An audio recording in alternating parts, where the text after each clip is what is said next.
Alright, issue 2 of Captain America. Let's talk about it. Like the dancer with bruises who gathers the cash when the music is through. No, she don't look back. I'd come to look for America too. Alright, internet kids, let's get into this. Right off the bat, it's not really all that bad of a book. I'm going to be honest. It's not. I have some issues personally with how Captain America is developing under Ta-Nehisi Coates, but it is the book itself is well written. The cover is beautiful. It's Alex Ross, of course. It's beautiful. The interiors are beautiful. All the art, it looks good, right? The writing from an objective standpoint is good. So we've gotten all that out of the way. The story is also kind of interesting.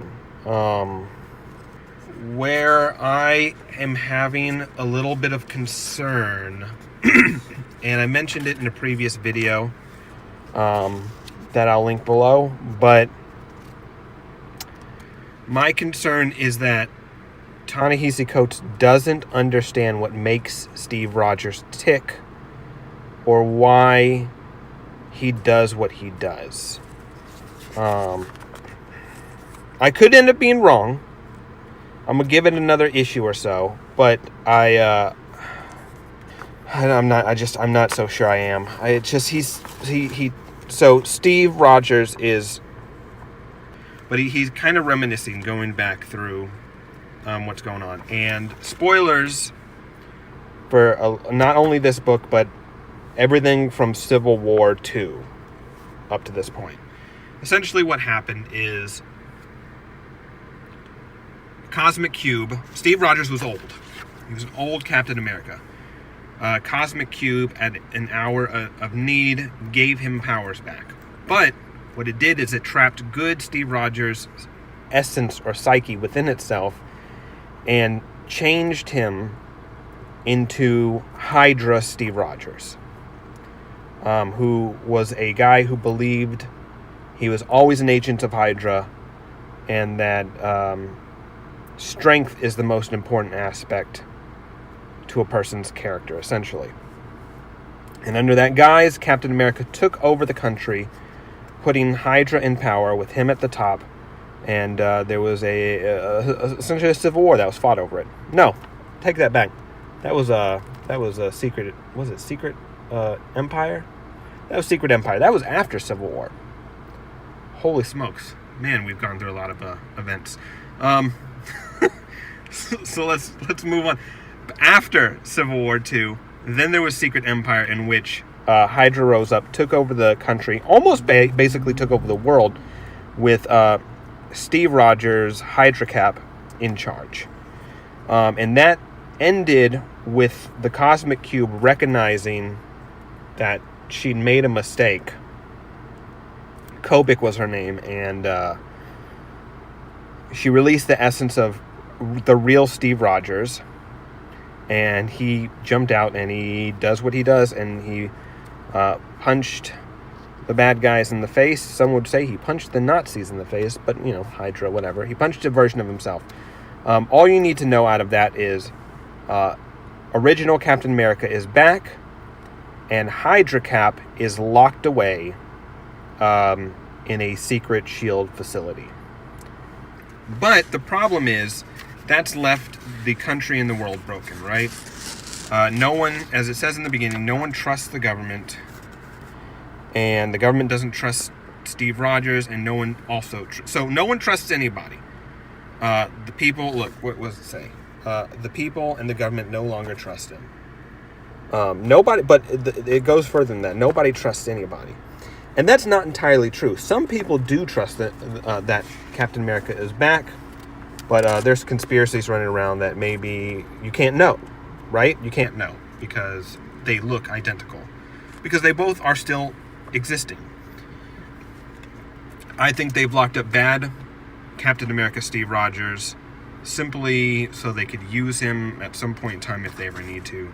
I don't like that idea because I didn't like Cap being Hydra. But, so now that you have that backstory, here's where the problem lies in. Steve Rodgers is trying to get his mojo back, right? He wants people to trust him again for the hero he actually is. But here's where I say Ta-Nehisi Coates doesn't understand what makes him tick.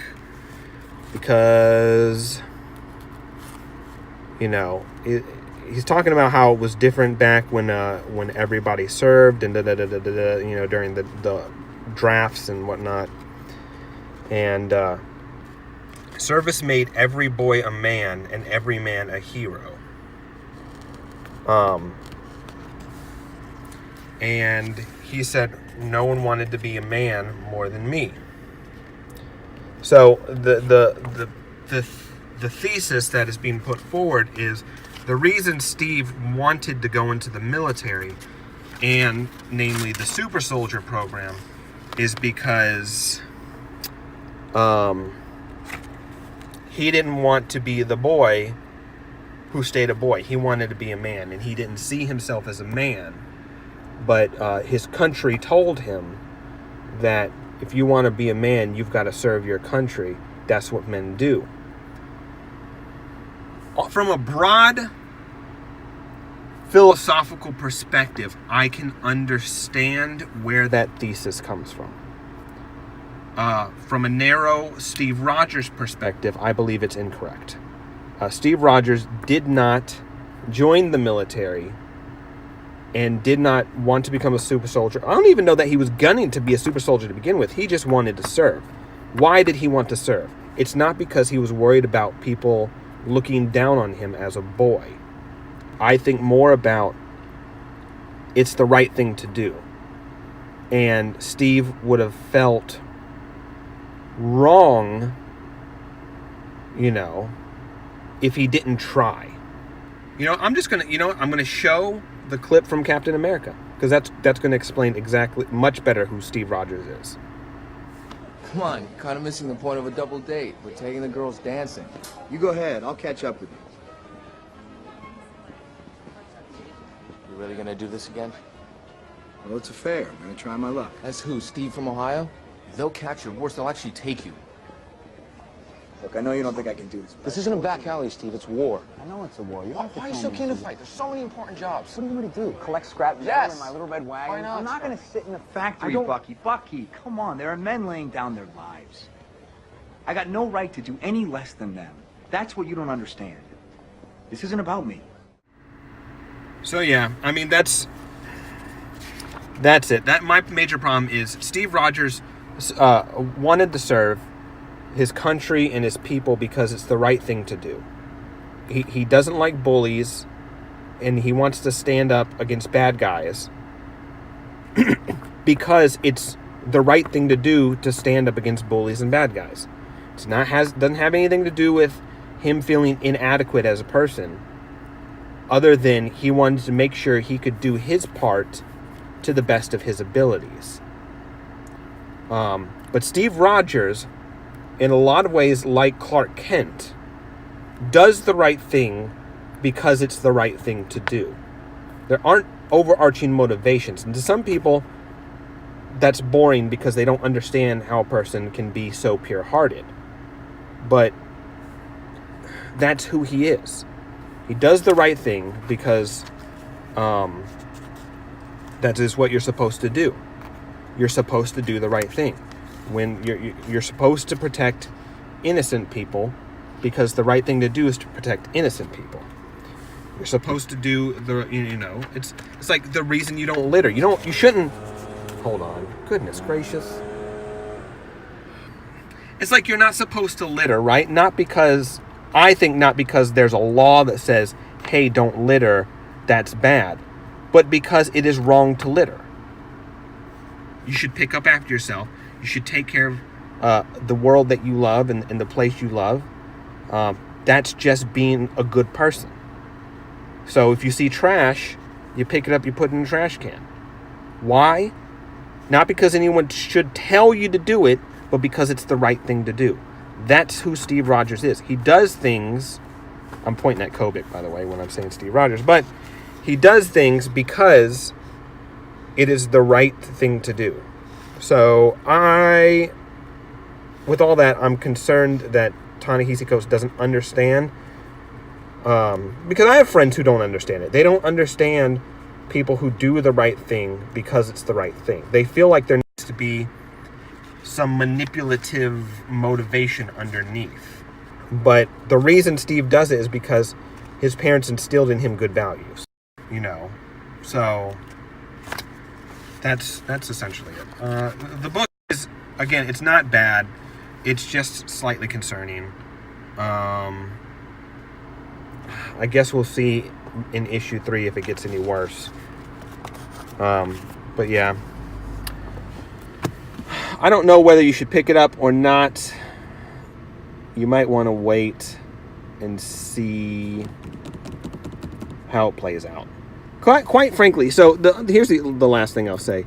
Ta-Nehisi Coates also feels like he's writing for a trade paperback a little bit and not for individual floppies. There's a little bit of a... It's very slow paced. It's a lot of talking. There's not a whole lot of other stuff going on. But we'll see. I'll keep you posted on whether it's good or not. And then you can decide for yourself later on whether you want to pick up the trade or whether you want to pass on it. Yeah. Like this video, subscribe, share. It helps grow the channel. And I will talk to you next time.